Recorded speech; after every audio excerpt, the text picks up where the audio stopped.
In today's fast-paced world of constant distractions, productivity hacks, and the relentless pursuit of external results, one essential practice has been overlooked, one that offers the deepest and most profound form of personal growth. It's a practice that has been lost to time in many modern self-help and productivity circles, overshadowed by quick fixes and external tools. This practice is self-observation, a quiet yet powerful method of inner work that holds the key to understanding ourselves in ways that no goal tracker, productivity app, motivational quote, or external strategy ever could. Self-observation is the art of detaching from our thoughts, emotions, and actions, stepping back from the constant flow of our mental and emotional reactions, and simply observing ourselves with quiet awareness. It may sound deceptively simple, but the power of this practice lies in its subtlety and depth. In a world that encourages us to look outward for answers, whether through productivity systems, self-help books, or social media validation, self-observation is an internal tool that places the focus where it truly belongs, within ourselves. Unlike many modern methods that emphasize external techniques to optimize productivity or personal effectiveness, self-observation demands that we take a different approach. It's not about setting goals or organizing tasks, nor is it about finding the perfect planner or productivity app. It's about becoming deeply aware of our internal processes, our automatic thoughts, habitual responses, and emotional triggers. It's about observing the way we react to situations, how we interact with the world around us, and how we unconsciously drive our decisions, often without realizing it. In a typical day, we are bombarded by external stimuli. The noise of our environment, the demands of others, and the constant pull of digital notifications create a swirling storm of distractions.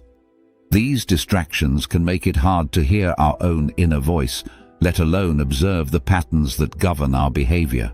It's easy to get caught up in the whirlwind of to-do lists, deadlines, and expectations, believing that productivity or success lies solely in accomplishing more, doing more, and being more. Yet, without understanding why we do what we do, this relentless drive often leads us nowhere.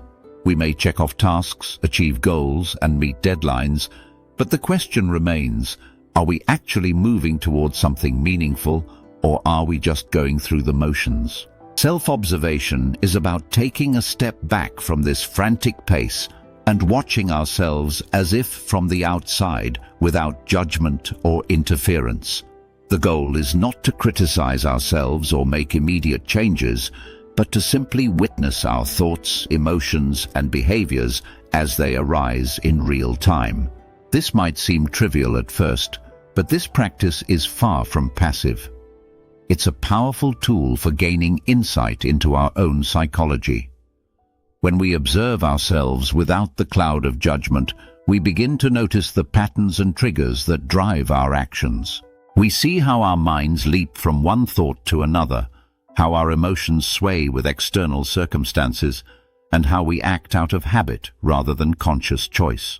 What makes this practice so transformative is that in this space of awareness, we can begin to distinguish between the automatic and the intentional.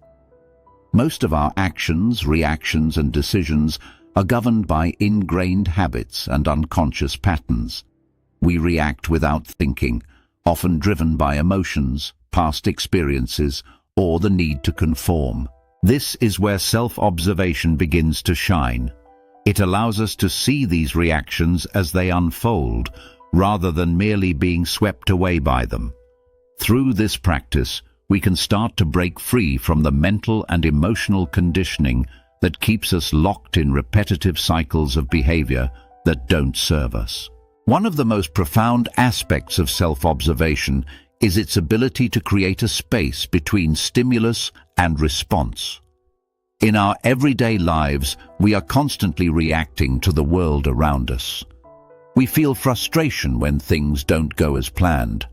We seek comfort when we are stressed, and we often find ourselves acting out of habit when faced with difficult situations. However, by observing our inner world, we begin to notice these reactions as they occur, rather than simply reacting without thought.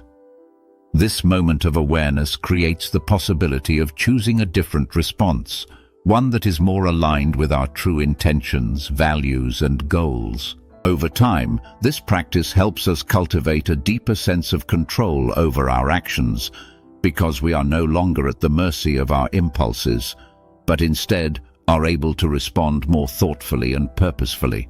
In contrast to the external world's focus on immediate results and external validation, self-observation offers a deeper, more subtle form of self-development. It's not about gaining something in the short term, whether it's more tasks checked off, higher productivity, or external recognition. Rather, it's about gaining an understanding of the self, about discovering the internal forces that shape our perceptions, choices, and behavior. This deeper awareness is the first step toward true personal growth, because it allows us to understand the root causes of our actions, not just the surface-level outcomes. The real challenge of self-observation is that it requires us to slow down and become comfortable with silence and stillness. In a world that is constantly pushing us to be more, do more, and achieve more, taking time to simply be present with ourselves can feel like a radical act. We may even resist it, fearing that if we stop, we'll fall behind or lose momentum. But the truth is that in order to change, we first need to see clearly what we are trying to change. And the only way to do that is through awareness, by taking the time to observe ourselves without judgment or criticism, and allowing the patterns to emerge naturally. Self-observation also requires a level of humility. It's easy to deceive ourselves into thinking that we know who we are, or that we have a clear understanding of our motivations and behaviors. But the reality is that most of us live with a clouded perception of ourselves. We are often unaware of the unconscious habits that shape our daily lives, the hidden fears that influence our decisions, or the subtle biases that affect how we interact with the world.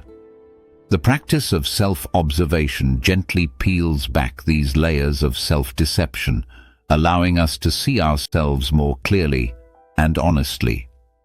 This clarity is not always comfortable, but it is the first step toward true freedom.